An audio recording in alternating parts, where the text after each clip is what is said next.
Hello guys, welcome to my channel. Today I will be recapping a movie called Veronica Guerin which was released in 2003.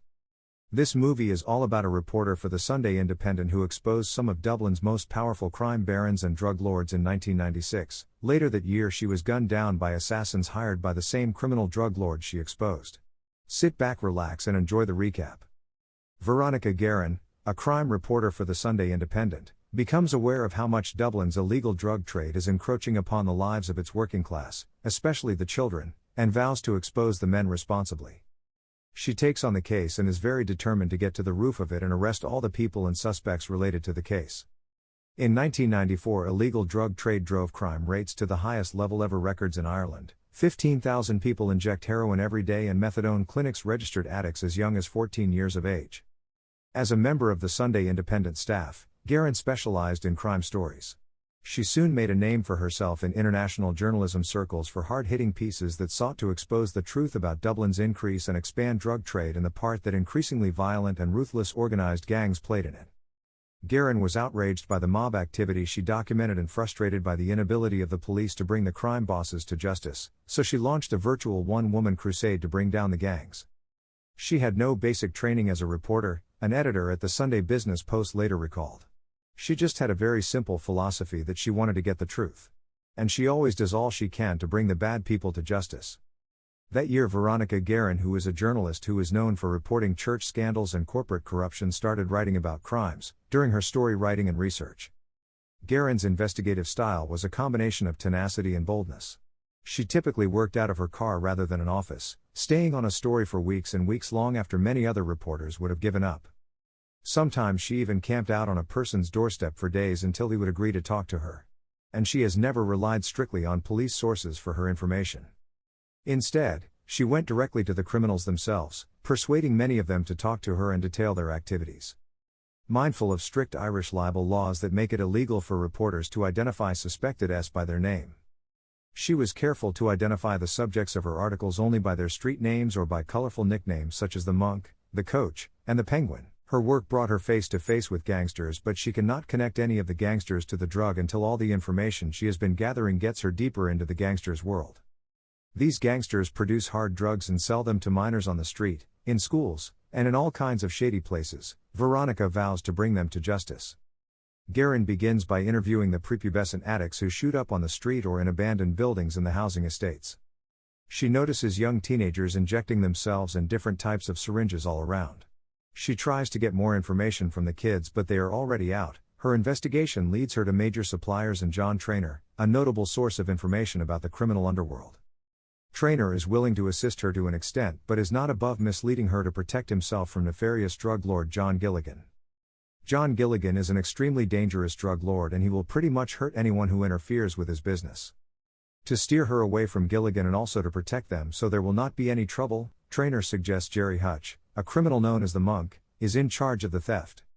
Veronica takes Traynor's information and started gathering all the information that she can about the Monk. Then Guerin pursues Hutch and discovers he is not involved. As Guerin nears the truth, she is so close to finding the suspect, then she and her family member become targets. John Gilligan finds out about Veronica and how she might soon blow their cover. Then he suggests he sends her a warning to scare her and then thinks she will back off or drop the case.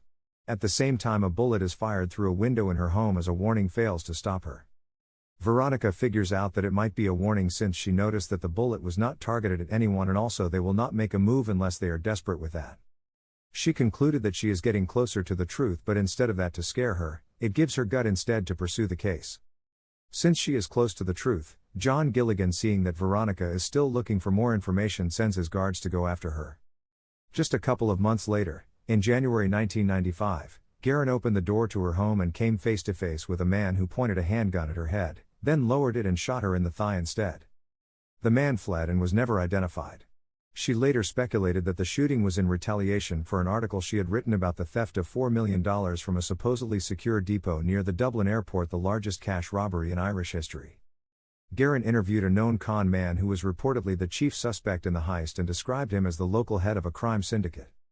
She was taken to the hospital for her leg treatment. Then after leaving the hospital, Guerin, still on crutches, had her husband, Graham Turley, take her to see every crime boss she knew just to let them know I wasn't intimidated. She later revealed in an interview, Her employer had a security system installed in her house and arranged for her to have a round-the-clock police escort once she returned to work. But she cancelled it after only a few days, because she felt it hindered her efforts to gather information for her articles. She is then shot in the leg, and her young son Cahill is also threatened. Her husband Graham, mother Bernie, and brother Jimmy implore her to stop, but Guerin did not want to. She puts her family to safety and then visits John at his home. When Guerin confronts Gilligan at his home and is savagely beaten, she becomes more determined to expose him. Rather than press charges, which would necessitate her removal from the story, she forges ahead with the investigation. On June 26, 1996, Guerin appears in court to respond to parking tickets and speeding penalties that she had ignored. She is given a nominal fine of £100.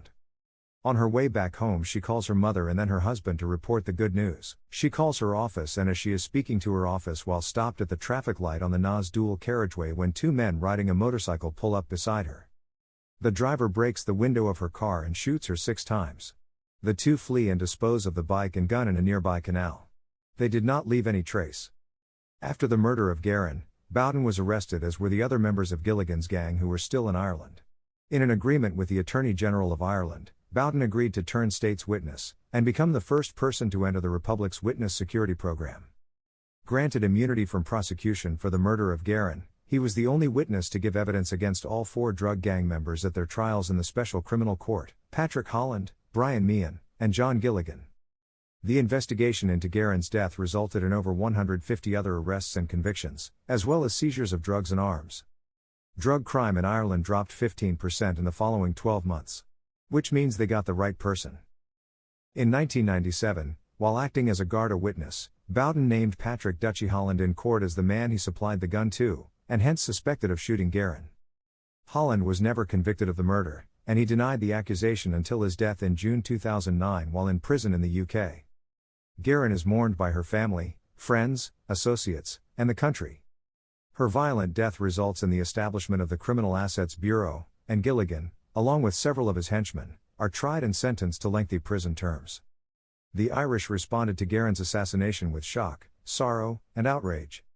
On the day of her funeral, the small chapel near the Dublin airport where she and her family regularly worshipped was packed with mourners, including Ireland's President, Prime Minister, and head of the armed forces. Others watched the service on television.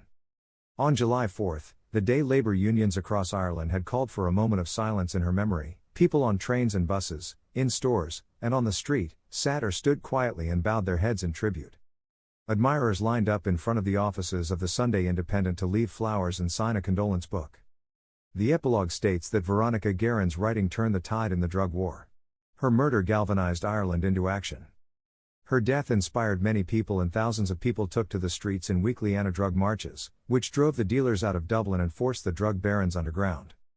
Within a week of her death, in an emergency session of the Parliament, the government altered the Constitution of the Republic of Ireland to allow the High Court to freeze the assets of suspected drug barons. Thanks for watching this recap. Make sure to subscribe my channel and like the video. See you on another interesting recap. Bye.